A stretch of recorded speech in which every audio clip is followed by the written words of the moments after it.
Bonjour à tous. Merci pour cette présentation. Alors, moi, je suis Hind Benjeloun, directrice audit au sein de la société HPS. Alors moi, j'ai une petite question par rapport au profil des auditeurs. En fait, dans le rapport, il est mentionné que avec la digitalisation aujourd'hui, avec la digitalisation de l'ensemble des process, des sociétés, etc., les profils avec une casquette SI sont plus recherchés. Et il faudrait qu'on les ait au niveau de nos équipes, même avec des compétences de sécurité aujourd'hui, de par les risques de cybersécurité, etc., auxquels on est exposé. Moi, je voulais savoir quelles étaient en fait les différentes diplomations ou certifications qui existent pour avoir ce type de profil et en gros, où est-ce qu'on peut les avoir. Donc voilà. Merci. D'accord, on va prendre d'autres questions peut-être avant de répondre de manière groupée.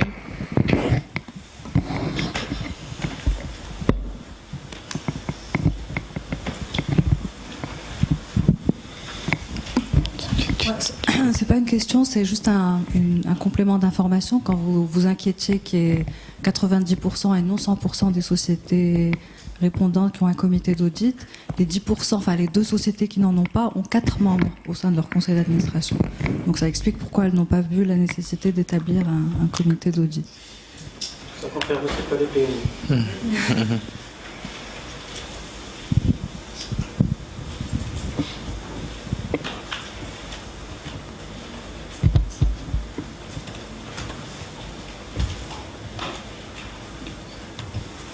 On va peut-être commencer par répondre à la question RH. Là, on attend de la question de madame. J'ai une petite question au niveau de la rotation des membres. Bonjour, c'est Madame Spa, cabinet Banking Consultance. Je suis une ex-banque Maghreb, maintenant je viens de créer mon cabinet. Donc je vais justement poser la question concernant le mandat, les rotations des membres des comités d'audit. Est-ce qu'elle doit coïncider avec celle des administrateurs ou il doit être inférieur? Ça veut dire l'administrateur qui a un mandat de 5 ans, donc le membre du comité d'audit, il doit être inférieur, il ne doit pas être supérieur. Il faut pas pour la rotation. Et une autre question aussi. Et j'ai encore une autre question, c'est beaucoup pour Madame Moula. C'est quand vous avez évoqué le problème, quand il y a un dysfonctionnement des dispositifs de contrôle interne au niveau des banques, par exemple. Vous avez dit que ça concerne bien sûr le contrôle premier niveau, deuxième, ainsi de suite. Mais les membres du comité d'audit, et ce sont les responsables, c'est les premiers responsables au niveau de la défaillance. Parce qu'au niveau des membres du comité d'audit, il doit y avoir des experts, Est-ce que vous avez des questions par rapport à cette question? Sinon, je ne vais pas vous... Bonjour, Djula El-Wejel, chef service de l'aménagement et d'urbanisme, direction des entreprises publiques et de la privatisation. J'ai une question scolaire pour vous. Par rapport à la certification IA et IFACI, est-ce qu'il y a une différence? Parce que nous, on est fiers du HAO qui s'est fait certifier IFACI. On voudrait bien dupliquer et créer un effet d'émulation au niveau des établissements publics. Et je voudrais peut-être avoir un peu de précision par rapport à la différence entre les 2 certifications. Je vous remercie. Merci. Est-ce que je peux intervenir ou bien qu'il y a quelqu'un... Merci. Donc, Fatema Bernossi, je suis chef du service des analyses et des synthèses à la direction des entreprises publiques et de la privatisation. Donc, ma question, c'est à propos du trio comité d'audit, fonction du contrôle interne et audit externe. Quelle interaction, quel mécanisme pour améliorer cette interaction au niveau des établissements et des entreprises publiques et privées en particulier. Merci.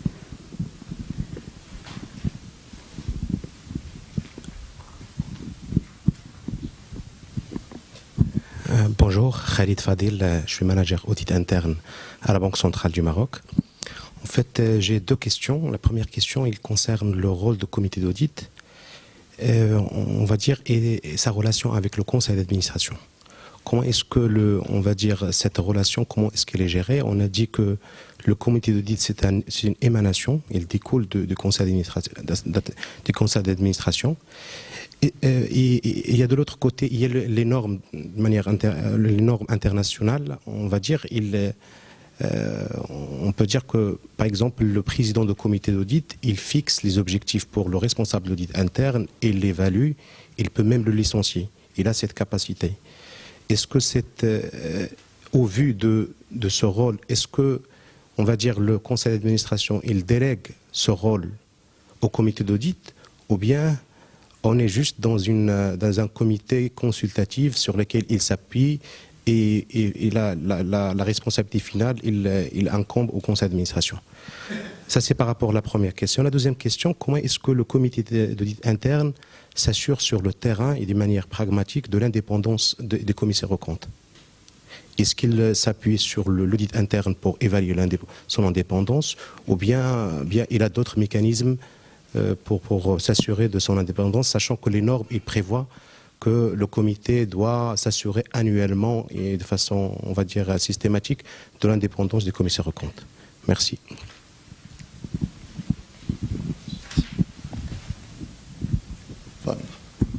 Abdelkader Guennard, Simon du Maroc. Je vais peut-être me répéter en fait, parce que notre collègue m'a précédé, mais je voulais juste en fait un peu préciser concernant les interactions, surtout entre le commissaire aux comptes et le comité d'audit. Comment en fait on peut utiliser dans le cadre du comité d'audit en fait un peu la contribution de commissaire aux comptes.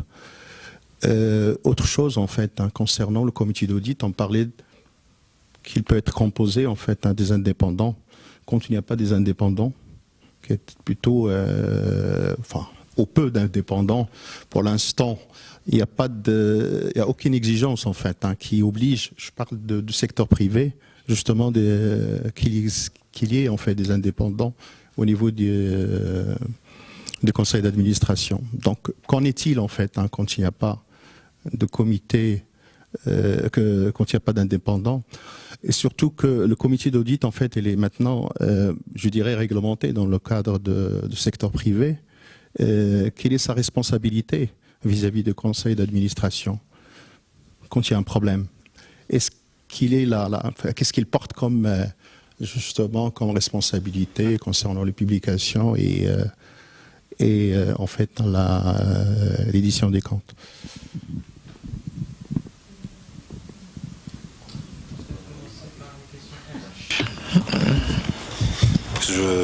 Je reprendrai les questions dans l'ordre. Effectivement,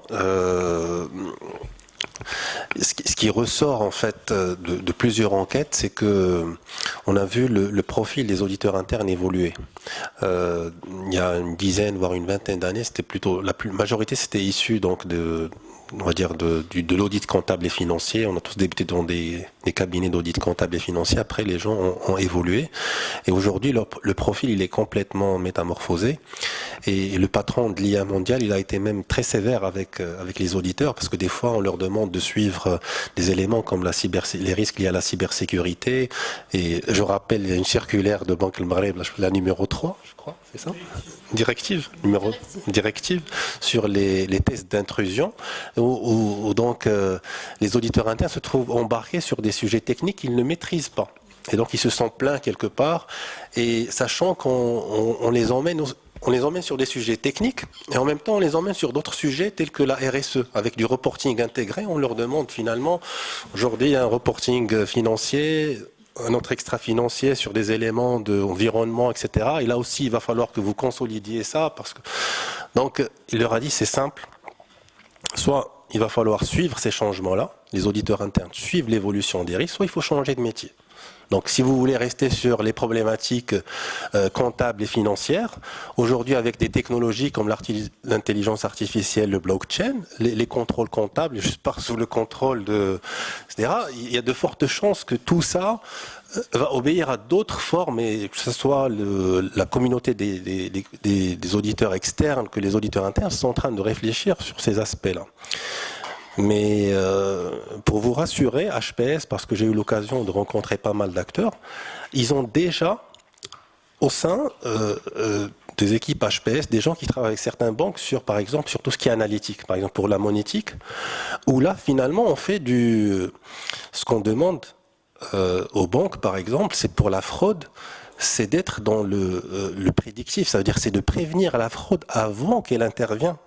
Et donc ce qu'on va demander aux auditeurs, par exemple, c'est de bâtir un certain nombre de contrôles qui sont basés non pas sur ce qu'on appelle les pattern control, alors c'est les contrôles basés sur des règles qui ont été clairement définies, mais sur par exemple du profilage. Profilage, ça veut dire j'ai un profil d'un acteur au sein de mon core banking avec un certain nombre de comportements, et donc quand il y aura une action par exemple d'un chef d'agence qui consulte des comptes dormants au-delà de la moyenne du profil, soit il a été mandaté par rapport à ça, soit l'algorithme me dit qu'il est en train de préparer une fraude. Donc on a besoin de ce type d'auditeurs qui sont capables de faire de l'analyse de données, de l'analytique, en utilisant soit des logiciels d'audit interne qui sont très connus sur le marché, soit en utilisant on va dire du core banking avec un certain nombre de connecteurs, avec un certain nombre d'outils. Donc ça aujourd'hui dans le secteur bancaire c'est inévitable. Donc ça veut dire un auditeur qui n'a pas un minimum de compétences pour aller sur ces sujets-là. Donc c'est soit des auditeurs qui sont, bien sûr, la base de la certification pour les auditeurs, c'est le CIA, qui est aujourd'hui au cœur d'un dispositif. Et après, on peut avoir d'autres certifications comme le CISA pour l'audit des systèmes d'information. Pour la sécurité, on irait vers l'ISO 27001, ou vers du CISSP, voire du CEH pour la partie test d'intrusion, etc. Donc il y a tout un parcours. Et donc voilà, donc en fait aujourd'hui c'est ce type de profil qu'il va falloir chercher. Voilà, donc ça c'est pour la première question. Question de monsieur par rapport aux administrateurs indépendants. Si on n'a pas d'administrateurs indépendants aujourd'hui, il faut désigner un comité d'audit parmi les administrateurs qu'il y a, sauf que ces administrateurs ne peuvent pas être salariés par exemple au président, directeur général, directeur général délégué, c'est tout à fait normal. Il faut qu'il y ait des administrateurs autres que ceux qui ont un mandat ou une fonction au sein de l'entreprise, parce que le texte ne le prévoit pas. Le texte marocain ne prévoit pas d'administrateur indépendant, et vous avez parfaitement raison de le dire. C'est pour ça tout à l'heure, en répondant à la question de Nabil, avant d'aller vers des comités d'audit qui, à mon avis, qui fonctionnent pleinement, il faut d'abord penser à asseoir, et pourquoi pas, par des dispositions légales, l'institution de l'administrateur indépendant, qui, à mon avis, c'est quelque chose qu'il faut absolument mettre en place de l'urgence.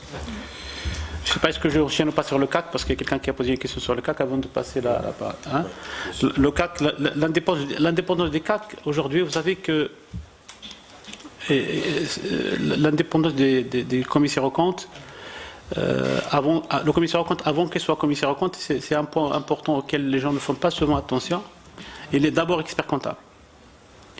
Et les experts comptables, le titre d'expert comptable, il est régi par une loi, la loi 1589, qui prévoit de manière explicite, dans son article 17, que l'expert comptable doit être indépendant par rapport à son client. Ça veut dire quoi?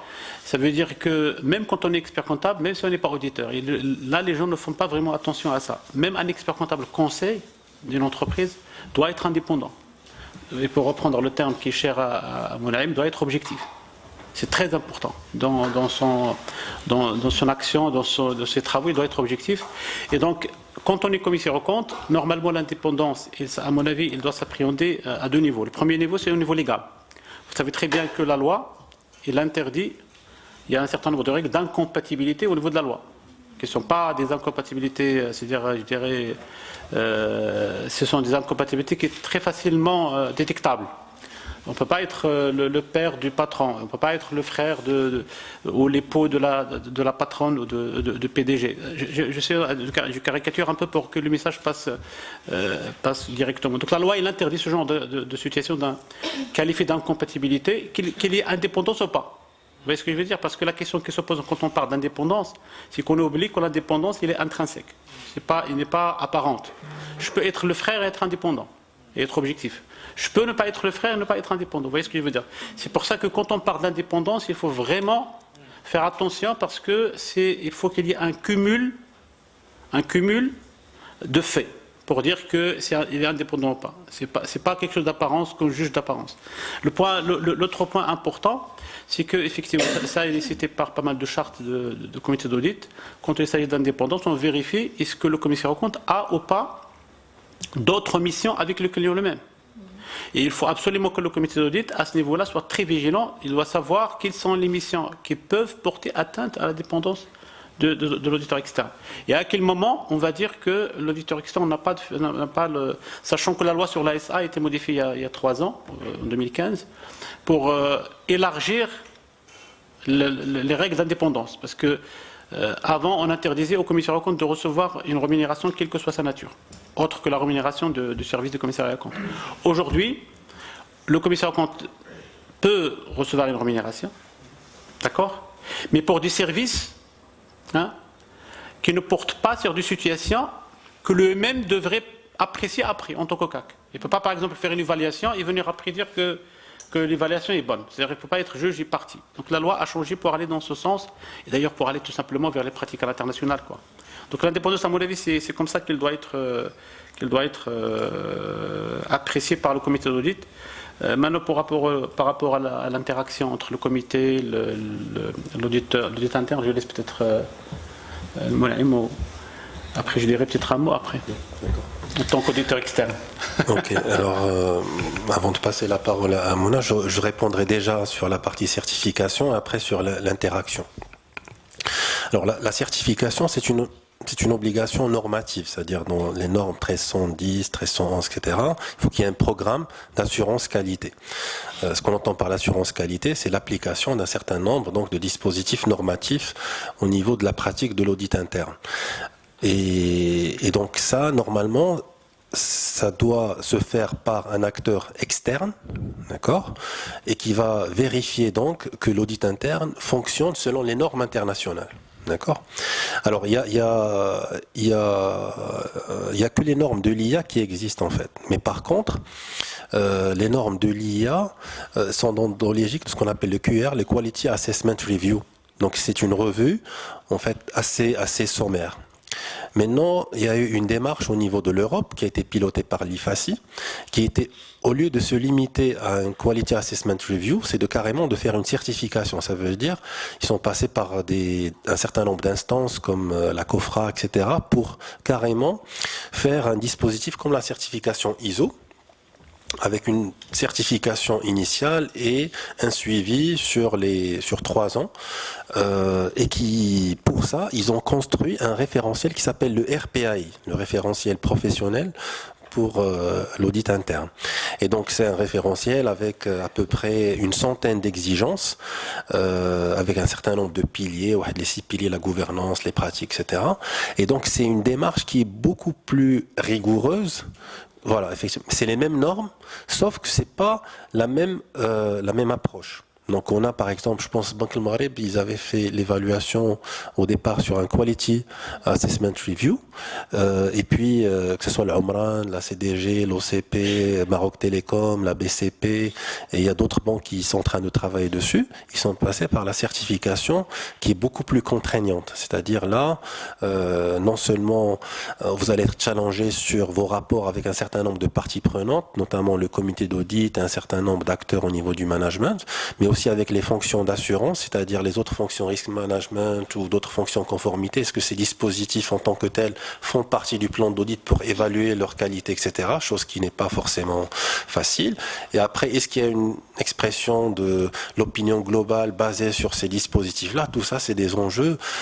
J'imagine que les gens qui ont eu cette expérience, c'était assez dur. Après, on va plonger dans les dossiers d'audit. Donc on va prendre un certain nombre de dossiers d'audit et on va challenger les auditeurs internes sur la rigueur de la tenue des dossiers. Ce qu'il y a de, comment dirais-je, de l'analyse causale, est-ce que la qualité des constats, la qualité des recommandations, le suivi de ces recommandations, vraiment on rentre dans le détail, mais qui est certification ou pas, en fait, les entités d'audit interne sortent avec vraiment un diagnostic qui leur permet de bâtir une très belle feuille de route pour travailler sur leur efficacité, sur leur performance. Alors, je terminerai par l'interaction. Vous l'avez parlé aussi. Alors juste, je rectifie, parce que pour qu'on se fâche pas de fonction de contrôle interne. Nous, on reste au niveau de l'IA, qu'il y a une fonction d'audit interne et il y a un dispositif de contrôle interne qui est l'affaire de tout le monde. Alors, dans certaines organisations, il y a une tolérance pour que quelqu'un puisse l'animer, ce dispositif, le temps que tout le monde se l'approprie. Mais dans toutes les définitions, c'est l'affaire de tout le monde, du conseil d'administration, du management, que de l'ensemble. Le fait de l'incarner dans une fonction peut prétendre à confusion et déresponsabiliser les autres, et ça c'est surtout ce qu'il faut éviter. Donc c'est pour ça que nous on est très, en tout cas en tant que ma fonction d'hier, on est très gardien du temple sur ce sujet-là pour qu'il y ait justement, parce que en fait historiquement c'est en France qu'il y a eu cette erreur-là au niveau du CRBF 9702, et d'ailleurs c'est ce qui avait contaminé la circulaire numéro 6 et ce qui a contaminé les directives de ex-CDVM, la MMC, qui ne sont pas encore au même niveau que celle de Banque El Maghrib, où là on a mis les choses très clairement d'une manière séparée. Pour l'indépendance, il y a une déclaration d'indépendance, pas celle des États-Unis, mais celle du directeur d'audit qui doit la faire annuellement devant son comité d'audit. On vous a demandé au niveau de la certification, est-ce que et j'ai connu des patrons d'audit de très grands groupes qui ont refusé de la faire. Ils ont dit on va pas la faire cette année-là parce qu'on estime qu'on n'a pas encore tous les éléments pour pouvoir déclarer cette indépendance, parce que c'est une responsabilité, et ils ont travaillé vraiment en concertation avec les autres parties prenantes pour pouvoir asseoir cette indépendance qui n'est pas, je le répète, statutaire, mais qui est beaucoup plus une objectivité dans le travail, avec une non-intervention ni dans le plan d'audit comme j'ai expliqué, ni dans les constats et les rapports d'audit pour essayer de les nettoyer ou les aseptiser. Voilà globalement ce que je pouvais dire.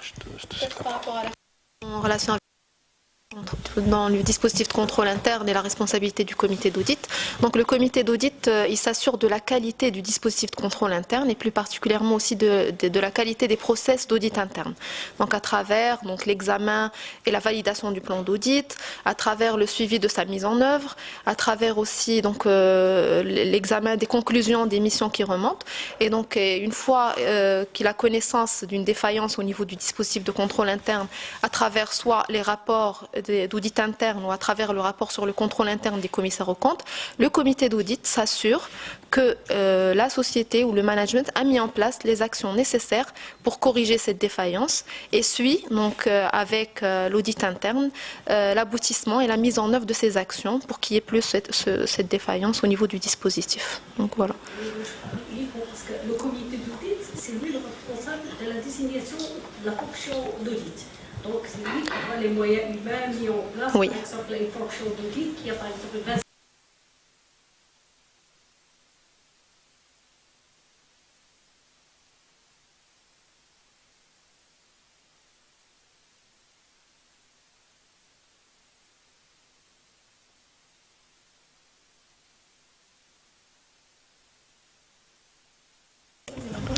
Je peux ajouter un complément au niveau des normes. On incite le comité d'audit soit à travers le comité de nomination et de rémunération pour justement désigner le patron de l'audit, parce qu'on peut parler franchement, il y a une pratique qui était très courante, c'était de nommer des gens, c'était une voie de garage en fait, des gens qui sont proches de la retraite, etc.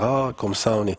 Et donc là en fait le comité d'audit il a tout un rôle à jouer pour regarder effectivement les qualités donc de ce patron d'audit et ce qu'il est capable donc en toute intelligence, qui va interagir aussi bien avec le management, parce qu'on ne veut pas de quelqu'un qui est indépendant, parce qu'on ne cherche pas un autre consultant, un autre auditeur externe ou en interne. C'est pas ce qu'on cherche. On cherche un auditeur interne qui connaît la boîte, qui connaît le métier, comme l'a souligné ASM, qui est au courant des projets, d'ailleurs dans la directive, dans la circulaire de Banque Marib, on insiste à l'associer en tant qu'observateur dans les comités de direction, etc. Donc sans voix délibérative, etc. Mais en tant qu'observateur pour qu'il soit imprégné des projets, de la stratégie, parce que c'est ça ce qui va lui permettre de bâtir un plan d'audit pertinent par rapport aux orientations. On ne veut pas que quelqu'un qui soit...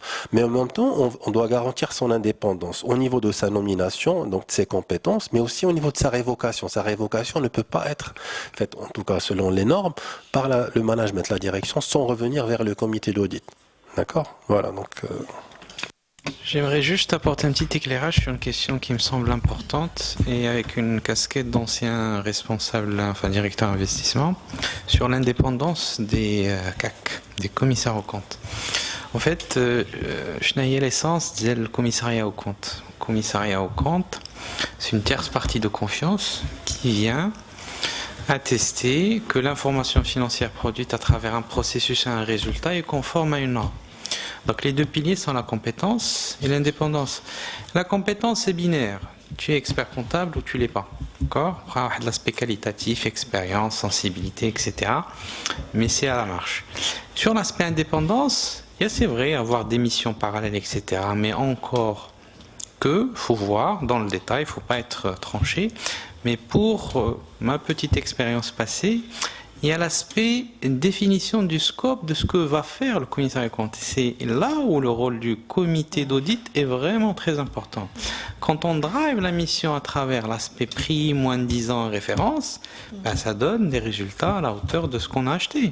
Maintenant, où on a la chance d'avoir une personne de qualité qui a un vécu, qui a fait la même chose plusieurs années sur plusieurs sociétés, et on ne cherche pas à exploiter pleinement son expérience pour tirer les enseignements, on va dire, pertinents et bénéfiques pour la société durant son séjour. Au contraire, on cherche à apprécier les prix, Au contraire, il faut voir les offres des commissaires aux comptes à l'occasion de cet exercice comme des exercices qualitatifs et chercher à améliorer, enrichir cette fonction d'audit interne et le travail du comité d'audit de manière significative.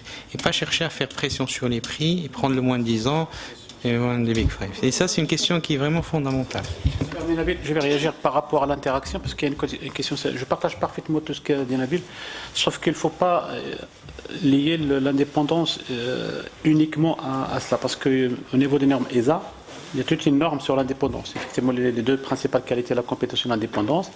Mais là, la norme ESA, il définit dans le détail quelles sont les situations à éviter quand on veut parler de l'indépendance, sans oublier que l'instance des commissaires aux comptes, l'ordre des experts comptables, exerce aussi un pouvoir de supervision, puisque de par la loi, l'ordre est censé normalement veiller sur un exercice sain du commissariat aux comptes, et donc indirectement, il veille aussi sur les règles d'indépendance. Il y a des cas entre nous, des cas qui sont remontés à l'ordre pour ça. Je ne voulais pas le dire explicitement, c'est indépendance financière. Mais je ne veux pas que le corps des commissaires aux comptes se batte pour avoir juste des marchés et calibre leur mission dans un temps écrasé, etc. etc.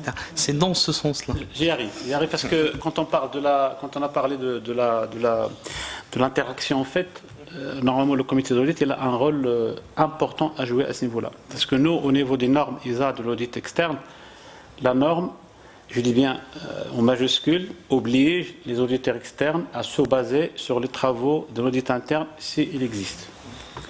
Donc ce n'est pas un choix. Et donc par conséquent, si l'auditeur externe ou le commissaire aux comptes ne veut pas se baser sur les travaux de l'audit interne parce qu'il estime que soit que l'audit interne n'est pas indépendant, soit qu'il n'a pas la formation ou la qualité qu'il faut, soit que les travaux ne sont pas suffisants, ne sont pas de qualité, il faut qu'il s'explique. C'est ça ce que je veux dire. Quand on dit qu'il est obligé de faire, c'est soit faire, soit, comme tu as dit tout à l'heure, explain. Il faut absolument expliquer pourquoi vous ne l'avez pas fait. L'interaction, au fait, elle est au niveau au niveau du comité d'audit, qui doit jouer le rôle, normalement, puisque le comité d'audit, c'est lui, finalement, qui valide le planning des interventions des auditeurs internes.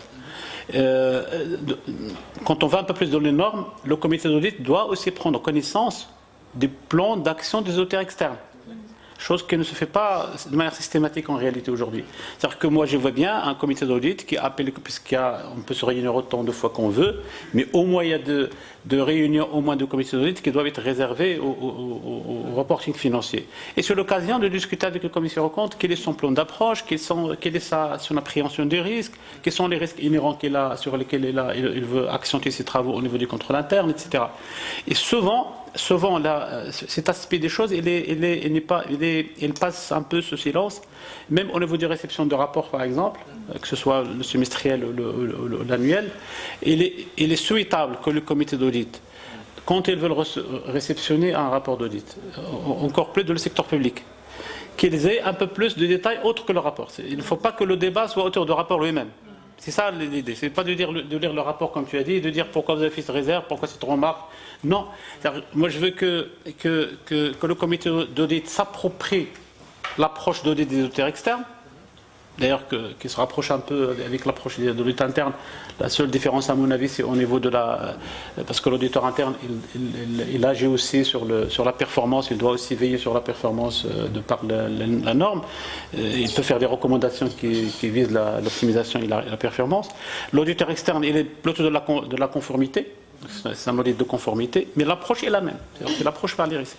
Et donc, quand on valide le plan d'action, quand on se met d'accord, par exemple, sur un truc élémentaire, sur le seuil de signification par exemple, qui est parmi les bases de l'audit externe aujourd'hui. C'est-à-dire que l'auditeur il définit un seuil de signification et c'est en utilisant ce seuil de signification qu'il va finalement certifier les comptes ou pas les certifier. Il va finalement dire que oui, les comptes ne contiennent pas d'anomalies significatives, ou bien les comptes, il y a des erreurs et anomalies significatives, et donc je ne certifie pas. Donc ce seuil de signification, je veux bien que le comité d'audit l'approprie. Pourquoi ce seuil de signification? À quel niveau le seuil de signification il joue? Est-ce que c'est à la phase de planification? Est-ce que c'est à la base, c'est au niveau de l'appréciation des risques? Est-ce que c'est au niveau d'obtention d'éléments probants, d'intervention finale par exemple? Et donc en s'appropriant l'approche et le plan d'action de l'auditeur externe, on va pouvoir même communiquer avec l'auditeur interne. Parce que quand je vois qu'un auditeur externe est là, et n'a pas demandé, par exemple, parce que la norme, il prévoit la possibilité de réunir l'auditeur externe et l'auditeur interne avec le comité d'audit en aparté, c'est-à-dire sans que le management soit là. Et que le comité d'audit ne fait pas, quand même, ne fait pas en sorte que les deux plans d'action soient rapprochés, soient discutés, que l'auditeur interne, par exemple, prépare même des travaux que l'auditeur externe va faire après. Vous savez que dans une conférence sur l'audit interne il y a quelques années, il y a quelqu'un qui m'a dit, un auditeur interne qui m'a dit, pourquoi les auditeurs externes, entre guillemets, ils font du copier-coller des travaux des auditeurs internes. Je l'ai vu comme ça, je l'ai dit rapidement, il dit parce que les normes les prévoient. J'ai pas essayé de lui dire que ce n'est pas le cas, mais c'est de dire tout simplement que quand il y a un auditeur interne, l'auditeur externe doit normalement se baser sur ses travaux. Et s'il ne le fait pas, il doit s'expliquer. C'est ça l'interaction que je veux. C'est-à-dire que je veux que le comité d'audit soit ce cadre qui permet de prendre connaissance et de suivre les travaux de l'audit interne et de la planification et de veiller sur l'indépendance, l'objectivité, de lui donner des moyens humains, etc. Veiller aussi sur son indépendance, mais qui veille aussi sur l'indépendance effectivement de l'auditeur externe, sur sa rémunération, puisque la loi elle est claire là-dessus. C'est au comité d'audit normalement de fixer la rémunération finale, ce n'est pas le conseil. Et il peut même faire des recommandations. La loi il parle de recommandations par rapport au commissaire aux comptes. Il fait des recommandations à l'Assemblée, mais c'est à travers le conseil. Le comité d'audit ne s'adresse pas à l'Assemblée directement. C'est le conseil propose un commissaire aux comptes et en bas il doit dire qu'est-ce que l'on pense le comité d'audit. En réalité, ce n'est pas une recommandation. Entre nous, ça s'impose. Parce que si le comité d'audit va dire, écoutez, ce commissaire aux comptes-là, il n'est pas indépendant, je vois mal une assemblée générale qui va prendre le risque de le désigner. Donc c'est ça l'interaction. C'est qu'à un moment donné, il faut que le comité s'approprie et l'approche, pour ne pas dire les travaux, de l'auditeur interne, de la planification dynamique dont a parlé Moulaïm, etc., mais aussi de s'approprier la planification de la mission de l'auditeur externe, sachant que nous, aujourd'hui, sur le plan des normes, les normes, de toute façon, ils ne l'interdisent pas, mais ils le recommandent encore plus, puisqu'à la fin des travaux de l'auditeur externe, normalement, il est censé délivrer à l'entité un rapport sur les recommandations, à la fois sur la partie contrôle interne, parce que c'est la partie qu'on partage avec les auditeurs internes, c'est la partie appréciation de contrôle interne, effectivement, par rapport aux assertions d'audit, d'exhaustivité, de réalité, de respect des référentiels comptables, mais aussi sur les contrôles des comptes. Ça veut dire quand il y a des anomalies, et souvent on recommande aux éditeurs externes de ne pas, quand il s'agit de remonter les irrégularités et les anomalies au comité d'audit, de ne pas faire jouer le seuil de signification. On remonte toutes les irrégularités, toutes les anomalies relevées courant la mission au comité d'audit qui va les discuter, qui va étudier effectivement, qui va dire est-ce qu'ils sont finalement significatifs ou pas. Donc voilà un peu comment moi je vois l'interaction entre les trois composantes de gouvernance à mon avis. En tout cas, on a une dernière question, pourquoi pas? Bonjour, Sohail Jay, responsabilité interne du fonds d'équipement communal. Donc j'ai une petite question en fait qui est pas tout à fait hors sujet, mais elle concerne l'interaction entre pratiques des comités d'audit et de la fonction d'audit interne, surtout dans le secteur bancaire. Donc avec l'avènement de la 4W, on a bien vu que les comités d'audit actuellement ils doivent être accompagnés par les fonctions d'audit interne, de conformité, de contrôle permanent. Donc je reviens aussi à ce qu'a dit Mounem par rapport au dispositif de contrôle interne. Donc il y a l'aspect contrôle par les opérationnels, contrôle de deuxième niveau, après vient le contrôle de troisième niveau qui est celui de la fonction d'audit interne. Donc moi ma question, bon elle peut être très vaste, mais juste par rapport à la 4W, elle cite une fonction qui est le contrôle permanent. Mais on sait bien que le comité d'audit challenge la fonction d'audit interne par rapport à pas mal de critères qui sont bien énoncés au niveau de la circulaire. Et par contre, en associant la fonction contrôle permanent au comité d'audit, bon, qui peut être aussi pour la conformité, mais la conformité est pas mal décrite dans la 4W.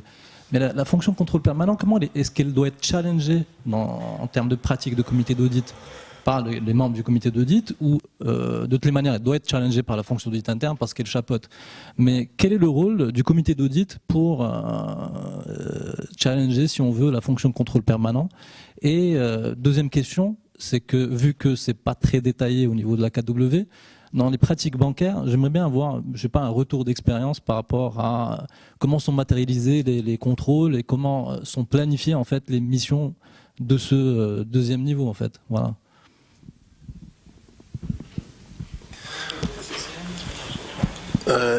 Contrôle permanent, alors CCM, tu as mis la barre très haut là. Oui, tout à fait. Alors, je laisserai peut-être Mouna réagir, ou s'il y a aussi donc des retours d'expérience de banques présentes, je pense Banque El Maghreb ou d'autres banques qui sont présents à la salle. Il y a même Haraj qui était au niveau de la Société Générale.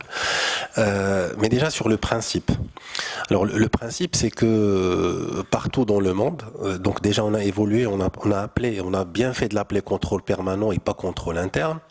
Donc pour bien asseoir le dispositif global, dont le contrôle permanent est une fonction. Et d'ailleurs, je pense que c'était volontaire parce que c'était très précoce, c'est-à-dire on était parmi les premiers pays à installer ce type de fonction, justement suite à un certain nombre de scandales financiers. Il y a eu aussi les subprimes, etc. Parce qu'on s'est rendu compte que finalement le fait d'incarner le contrôle interne en tant que dispositif dans une fonction justement a fait beaucoup de tort, et donc c'était en fait un grand passoire parce que finalement les traders et un certain nombre de gens sur le front office disaient finalement nous on prend des risques et puis il y a d'autres qui contrôlent. C'est comme si pour conduire un à l'accélérateur c'est quelqu'un qui a le frein et donc ils doivent se coordonner pour gérer le risque. Et donc l'idée c'était de dire une fois qu'on a fait notre approche par les risques, on va identifier un certain nombre d'opérations qui sont jugées critiques et qui vont faire l'objet d'une attention particulière et qui vont être surveillées d'une manière assez régulière.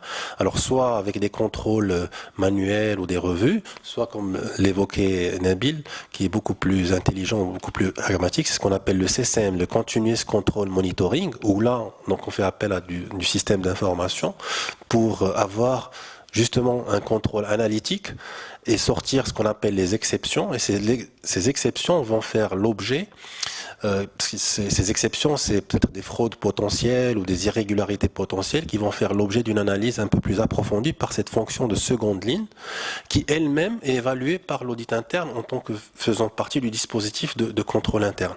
Sauf que ni le régulateur ni les normes ne peuvent, je dirais, s'impliquer davantage dans l'organisation. Donc ils ont laissé aux banques le soin de positionner ces structures-là. Donc il y a ceux qui les ont rendus beaucoup plus proches de la première ligne et ceux qui les ont laissés plutôt dans la seconde ligne avec le risque, avec la conformité, avec une logique plutôt décentralisée ou centralisée en termes de contrôle. Donc en fait, on a laissé, parce qu'autrement, on va s'impliquer dans la stratégie et dans l'organisation des banques il faut leur laisser quand même une certaine souplesse, voilà, en termes de ce dispositif, mais c'est un dispositif qui est à la fois collé au risque et qui est censé être évalué par l'audit sur un certain nombre d'opérations et qui peut, pour le rendre plus efficace, aller, comme le disait Nabil, vers du CCM, ou l'utilisation donc des systèmes d'information. Qui ont mis en place un mixte, en fait, contrôle permanent placé au niveau de la seconde ligne de défense et avec des relais correspondants au niveau opérationnel qui leur rapportent fonctionnellement. Donc il y a aussi ce cas de figure.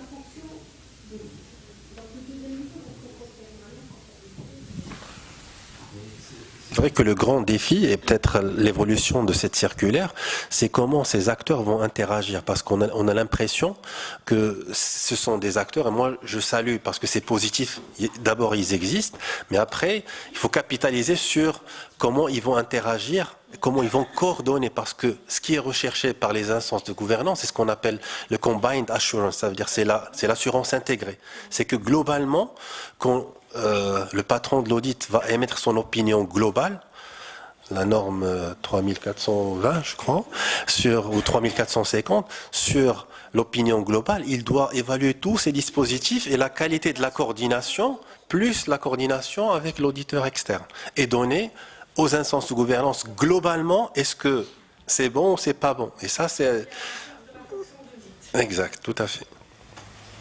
Alors une question, s'il vous plaît. Yassine Mellouk, directeur général de KSB Maroc, une filiale d'une multinationale. Alors ma question est, dans l'audit interne, est-il convenu dans les pratiques locales de faire des self-audits qui ont pour vocation de sensibiliser, aligner ou standardiser les best practices au niveau des filiales d'un groupe?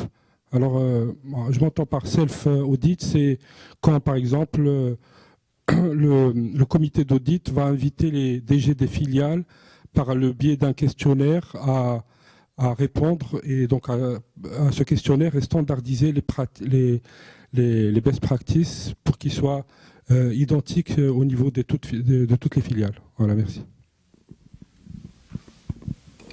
Alors c'est une pratique qui est encouragée, qui s'inscrit pleinement dans les stratégies de sensibilisation et d'appropriation d'un certain nombre d'acteurs, notamment les opérationnels, sur les dispositifs de contrôle. Et donc c'est ce qu'on appelle le CSA, donc il y a même une certification là-dessus, ce qu'on appelle le Control Self-Assessment. Ça veut dire l'audit interne, quand il existe, il va coacher les gens avec des programmes d'audit. Et finalement, quand il n'a pas toute la capacité en termes de ressources humaines de pouvoir auditer tout, ben, on va baisser quelque part le niveau de maturité. On va dire, bon, ça serait bien, au lieu de ne pas faire de mission du tout sur un certain nombre de périmètres, d'inviter, de coacher les acteurs à s'auto-évaluer avec les mêmes programmes d'audit. Et quelque part leur dire, voilà, faites-vous d'abord une première évaluation, corrigez ce qu'il y a à corriger, et quand l'audit interne va venir, déjà vous allez en fait parler le même langage parce que vous vous êtes approprié quelque part. Ce qu'il faut rappeler, c'est que l'audit interne, il est censé faire son propre marketing. La charte d'audit, d'ailleurs on insiste, est-ce qu'elle est systématiquement communiquée, mise à jour au niveau des opérationnels? C'est pas quelque chose qui est pour les auditeurs ils vont sortir lors de la mission. Non, effectivement. Et il faut la rappeler, il faut la diffuser et inviter éventuellement les gens à s'auto-évaluer. Et donc c'est une bonne pratique. Bon, bien sûr, il ne faut pas qu'elle se substitue à l'audit. Voilà. Au niveau local, il est régulièrement pratiqué Alors je sais qu'il y a un certain nombre d'acteurs qui la pratiquent justement dans une logique de, comment dirais-je, de diffusion de la culture du contrôle et du risque. Parce que quand vous voulez inviter quelqu'un pour qu'il n'y ait pas de choc entre l'audit interne et les audités, on en voit de moins en moins. Il faut expliquer aux gens que les auditeurs, c'est pas des inspecteurs, parce qu'on n'a pas évoqué la différence, parce que culturellement, on avait toujours associé les auditeurs à des inspecteurs qui sont là pour chercher la faute, etc. Dans le référentiel certification, on apprend que dans les rapports d'audit, on va citer ce qui marche et citer aussi ce qui ne marche pas. Alors que dans l'inspection, on va dire que est-ce qu'il y a des dysfonctionnements, des détournements, etc. D'accord ? Et on essaie des fois de les distinguer, même s'il y a, je dirais, une direction commune parce qu'il y a un héritage, etc. Donc, pour asseoir la culture du contrôle, on leur explique que l'audit, c'est comme un médecin. Donc vous pouvez commencer à faire attention à votre alimentation, à faire un certain nombre de choses avant de faire le diagnostic approfondi. Et donc vous préparez quelque part le terrain, vous parlez le même langage, et ça participe en fait à, quand il y a les missions d'audit, elles sont beaucoup plus fluides, il y a beaucoup plus d'interaction, beaucoup plus d'acceptation à la fois des constats et des recommandations.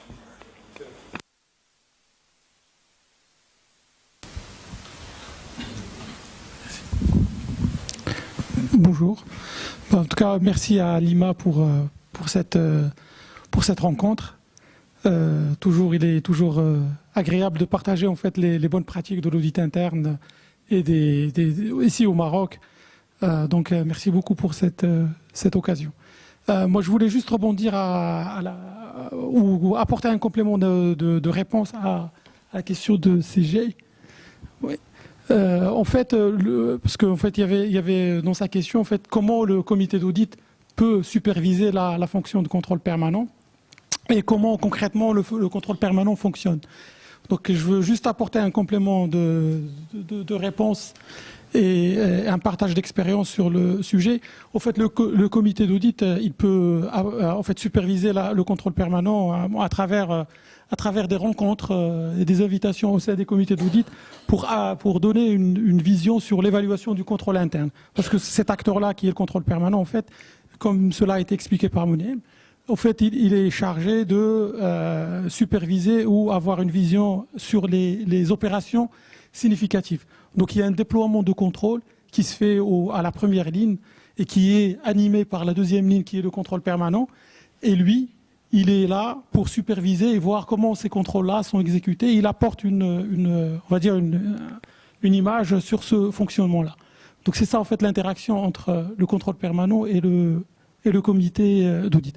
Après, concrètement, comment ça se passe? En fait, comme cela a été expliqué par Madame Tra, c'est que soit en fait il y a des correspondants dans le métier qui vont faire les travaux de contrôle régulièrement, qui vont apporter ces travaux-là à l'entité centrale qui est le contrôle permanent, qui va consolider ces travaux-là et après sortir des rapports qui vont être partagés avec le comité d'audit. Soit, en fait, c'est une entité centrale avec des contrôleurs qui vont se déployer sur le terrain, presque comme l'audit, mais à une cadence on va dire très régulière, plus que l'audit interne. Et bien évidemment, tout ce dispositif-là, c'est un dispositif qui reste auditable par la troisième ligne de défense qui est l'audit interne et qui donnera une assurance raisonnable sur le bon fonctionnement de tout ce mécanisme-là au comité d'audit.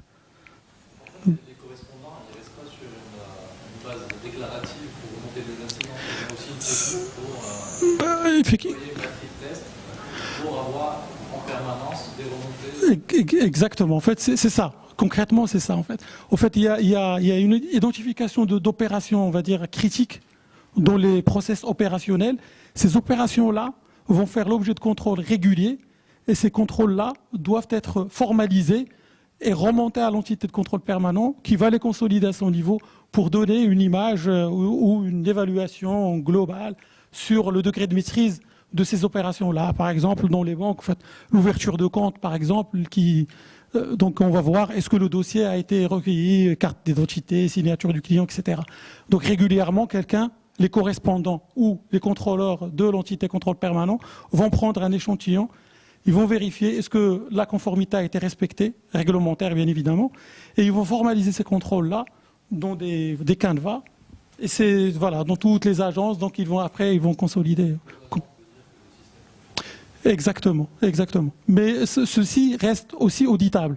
Donc tout ce mécanisme-là, elle va être déroulée.